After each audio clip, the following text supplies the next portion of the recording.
ya ha estado por este Por lugar, doctor. Sí. ¿Este programa o este canal? El canal y el programa. Sí. Varias veces. Sí, Conoce sí, un poco la dinámica. Sí, Yo voy sí, directo, totalmente. vamos directo al grano. Sobre todo lo sucedido últimamente. Partimos pues siempre de lo último.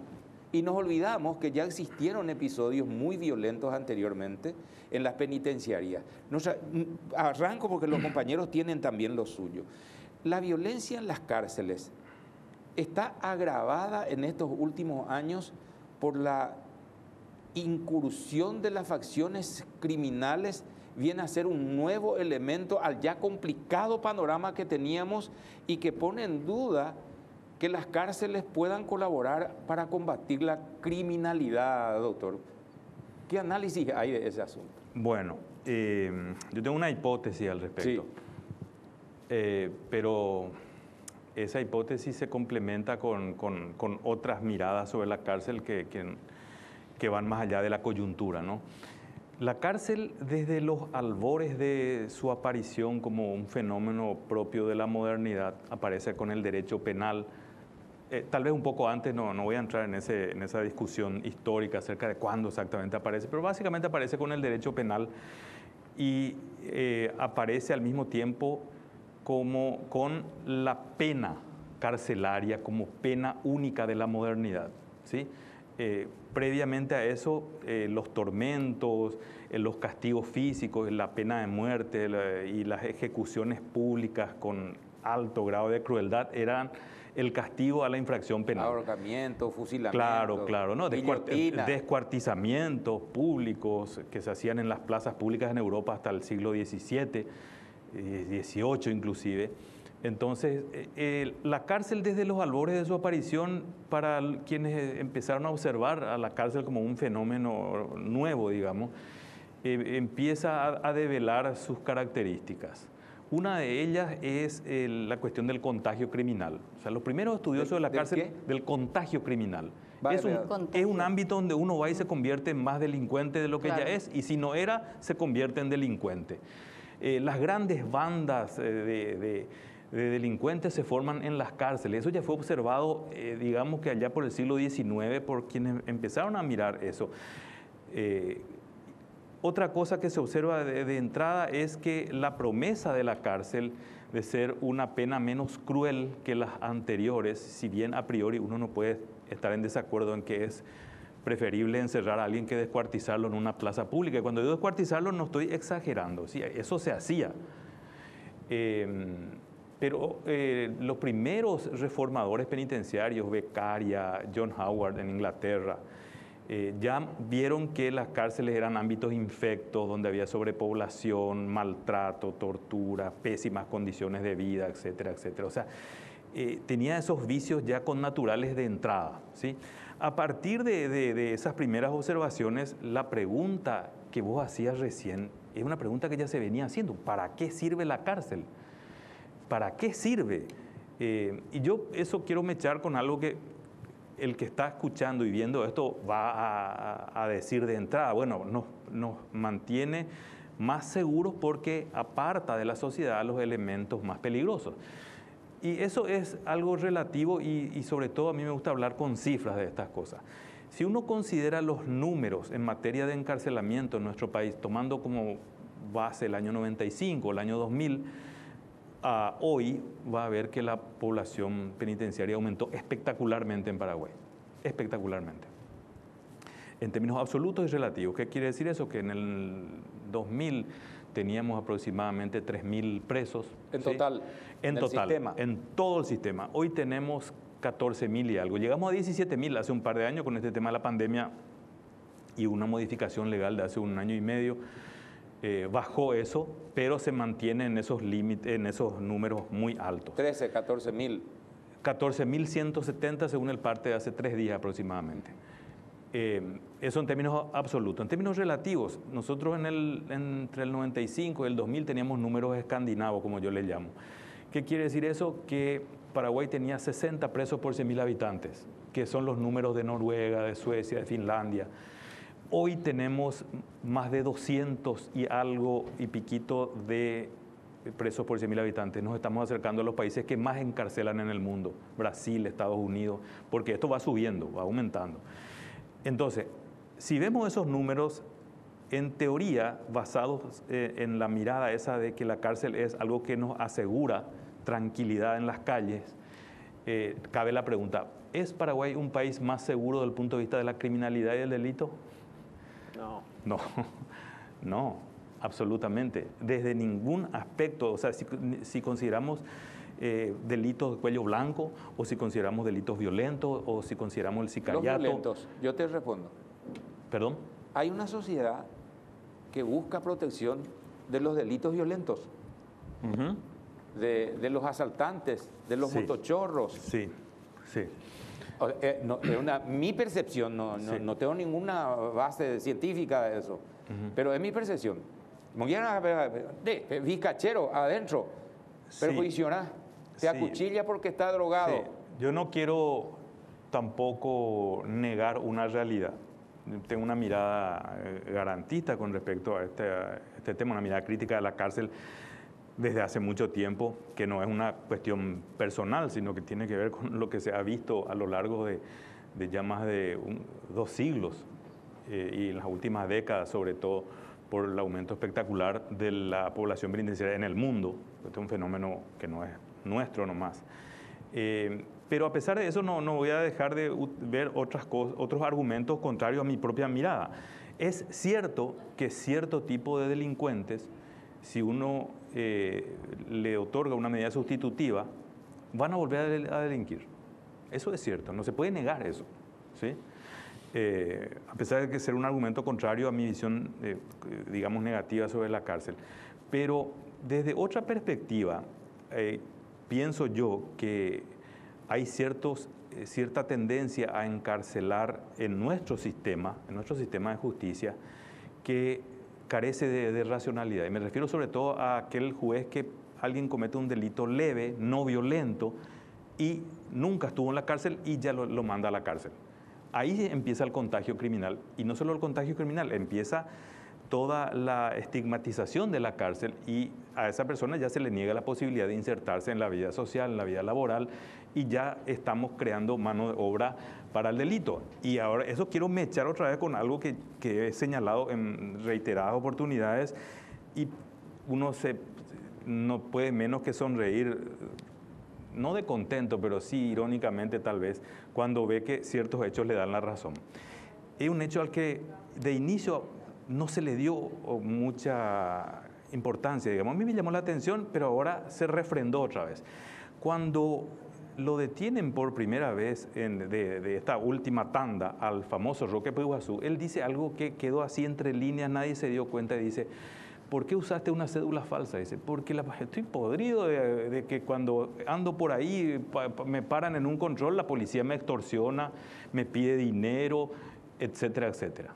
Y eso es lo que esa criminalización secundaria que ocurre a partir de que una persona estuvo por el sistema, es algo que impide que nuestras cárceles y que toda esta mirada del encierro contribuya a nuestra seguridad. Le estamos condenando a las personas a dedicarse al delito porque nuestra propia policía lo hace. Y ahora, en un segundo momento, Roque Peguazú se desarrolla más la idea y cuenta en detalle este asunto. No pueden respirar esta gente. Y esto me trae a la memoria un episodio que conocí hace mucho tiempo de un chico que estuvo en el incendio de Panchito López, víctima de ese incendio, indemnizado por el Estado paraguayo. Luego de varios años, este chico trata de rehacer su vida, trabaja en un vehículo que reparte carbón por todo el país, y en un control policial el vehículo es detenido y la policía detecta que este chico tenía antecedentes, obvio que tenía. ¿Y qué hace? Empieza un calvario para él. Lo llevan preso, lo vuelven a incriminar en cierto tipo de hechos en lo que él no tenía nada que ver, en una costumbre policial que viene de larga data. Entonces, la mirada sobre la cárcel tenemos que mecharla también con el funcionamiento de nuestras fuerzas de seguridad con respecto a los antecedentes penales de una persona. No lo dejan en paz, no le dejan respirar al que alguna vez.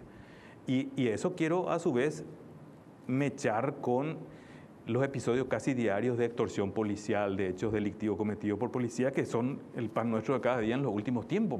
Parecería que no es ni siquiera cierto.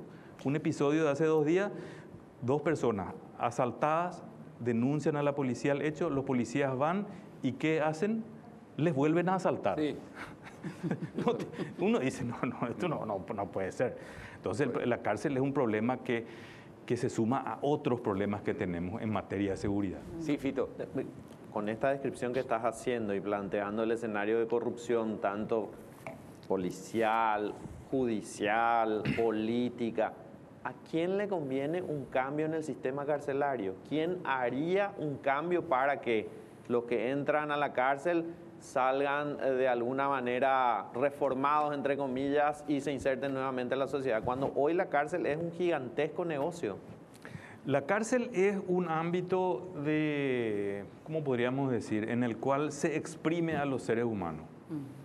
Yo le llamo a eso la economía política del encierro, que creo que se da a la vez con una economía política de la tortura. ¿Qué quiere decir esto? Que la tortura no es una actividad propia de psicópatas únicamente. O sea, la tortura tiene algo como elemento que sirve para otros fines. O sea, la tortura hoy día en el sistema penitenciario y policial sirve para extorsionar y exprimir a quienes caen en las garras del sistema punitivo del Estado. Yo caigo preso por algún delito, o mejor dicho, soy sorprendido, eventualmente detenido por la policía en algún tipo de infracción penal, voy a hablar más apropiadamente, y eso que la primera reacción, lo más probable que ocurra, sobre todo si no hay mirada de algún fiscal que esté cerca, o de los medios de comunicación, o el sujeto, un sujeto, digamos, desvalido, vulnerable, que la policía me va a pedir dinero para no escribir un parte, como dicen las personas que están en ese ámbito, escriba y paité sereje, dicen, para que no escriban todo mal por mí. Lo primero, es lo que ocurrió en este caso que les estoy comentando. Se mantiene. ¿Qué dice la policía? En este caso le dice a estas personas, porque eran personas que tenían un taller de armas no registrado. Acababan de ser asaltados y le dicen, bueno, ya que no tenés tu registro, qué sé yo, bueno, te asaltamos también, y de paso, a partir de esta semana, 125.000 semanal. Entonces, esa es la reacción y no es una aversión hacia la fuerza policial. Asaltan y secuestran turistas, episodios de policías que llevan a ciudadanos comunes y corrientes a un cajero a hacerle sacar plata. Encubren a narcotraficantes. Secuestran. Sí, el encubrimiento y la complicidad y la vista gorda o la zona liberada son una cosa, pero extorsionar y secuestrar ciudadanos ya es llegar muy lejos. Es llegar muy lejos. Es un problema complejo y también requiere soluciones complejas porque es muy transversal a varias instituciones. ¿Qué opina de la privatización de las cárceles? Bueno, la privatización de las cárceles es un fenómeno que se ha dado en las últimas décadas. Si Estela, usted quiere una opinión rápida, le voy a decir que no estoy de acuerdo por varias razones. En los Estados Unidos la privatización de las cárceles ha venido siendo un negocio que mueve cientos de miles de millones de dólares al año. Ha tenido un impacto en leyes más represivas porque lobistas de los grupos que manejan la patria carcelaria, la podríamos llamar. Contratistas de estos temas han hecho lobby para apoyar a leyes más represivas porque significan más presos y mayor negocio. A mí me tocó estar en una cárcel privatizada, viéndola en vivo y en directo en Inglaterra en una oportunidad hace unos buenos años. Pero yo la comparaba con otras cárceles de ese país que me tocó ver también, así como de otros países cercanos a los nuestros. Y lo que ocurre es que uno puede caer en la confusión de comparar primer mundo con tercer mundo. ¿Sí? Entonces, hay cárceles que están privatizadas, funcionan mejor, se las ve limpias, etcétera, etcétera, pero esa es la propia realidad de las cárceles en el primer mundo en general. En nuestros países, en América Latina, dice un estudioso de este tema, que es el jurista argentino Zaffaroni, dice, predominan las cárceles tipo conventillo, ¿sí? Y ahí podemos abundar después sobre el caso de Tacumbú concretamente, a qué me refiero con esto, donde lo que uno ve es superpoblación, estructuras que no son funcionales para la misión carcelaria, grandes, digamos que barriadas internas semejantes a ciudadelas medievales, con callejuelas, que entre otras cosas, aparte de la superpoblación, contribuyen a que eso sea inmanejable. O sea, esas cárceles las manejan los presos. Cecilia Pérez, ¿qué opinión tenés de ella? Yo creo que no existe la posibilidad de que en este gobierno alguien con el perfil de ella o con más conocimiento y sobre todo una honestidad personal como la de ella pueda ocupar ese cargo. En este gobierno colorado me refiero, porque yo con Cecilia puedo tener alguna que otra diferencia política, nos conocemos desde hace mucho tiempo, pero no me cabe en duda de que ella quiere hacer un buen trabajo, está haciendo lo que puede, dentro de lo que se puede en un sistema. El sistema carcelario es un sistema que es a su vez víctima de otros subsistemas. O sea, le afecta lo que hace la policía, le afecta lo que hace el legislativo cuando dicta cierto tipo de leyes, le afecta lo que hace el Ministerio Público, le afecta lo que hacen los jueces y también le afecta lo que hace el legislativo en el sentido de que no le dé presupuesto y lo que no hacen. Y lo que no hacen como la mora judicial, por ejemplo. Claro, ese es un capítulo aparte por eso. Doctor, en síntesis, entonces, el problema propiamente no es la cárcel para combatir la criminalidad, sino eso que mencionaste. Uno, la atención a los problemas sociales para que la gente tenga un lugar de trabajo y no esté inclinado a delinquir. Uno. Dos, la corrupción, como esta que mencionaste, que te voy a dar nomás un dato, y es un dato personal. 1987, presos en una celda en la comandancia de la policía, llegan 4 o 5 jóvenes metidos a empujones ahí adentro. Uno de ellos dice, ¿entendés, periodista? Así, como llegamos a ver en donde ve ese mismo televisor, esa radio, ese parlante que está ahí, siempre es lo mismo, sacan nomás de la pieza, no fotografían. Y era el mes de diciembre. Y dice, ¿por qué? Porque antes de la Navidad tenemos que ponerle semanalmente una platita para su extra.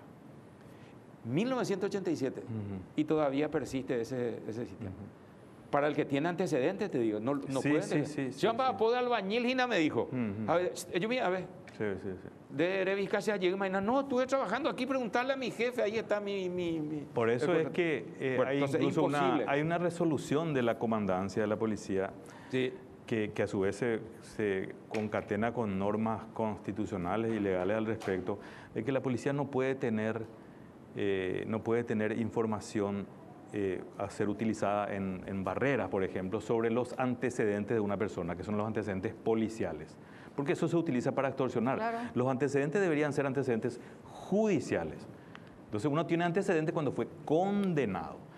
Pero como ocurre ocurría, dicen, con ciertas empresas que dan datos sobre la situación de solvencia de las personas, Mesa Buipe hay una base de datos. Las órdenes de captura son una industria. Claro. Porque si vos tenés orden de captura y caes en una barrera, nunca jamás la policía te deriva a la cárcel. Le dice, le atrapamos a Jorge Rolón Luna. Sí, es una instancia, por eso claro. Yo he escrito algo sobre el tema de las barreras, sobre su inconstitucionalidad.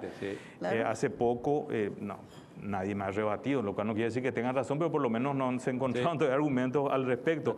Son instancias de extorsión, ¿sí? de apriete. No combaten el delito, no sirven para eso. Es una gran mentira. Creo que en este canal tuve una discusión con un comisario retirado al respecto y me decía, pero ¿cómo vamos a combatir el crimen? Bueno, que el crimen no se combate haciendo barreras. ¿Qué delincuente que se precie va a caer en una barrera, no? Doctor, gracias por tu tiempo. Una colaboración para ver un poco, tener una visión del tema de la cárcel y su eficiencia o no para combatir la criminalidad.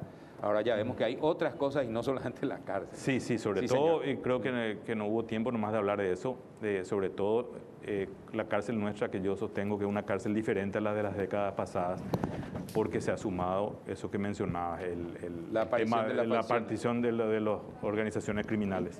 Gracias, sin duda doctor. alguna. Muy amable, muchísimas gracias.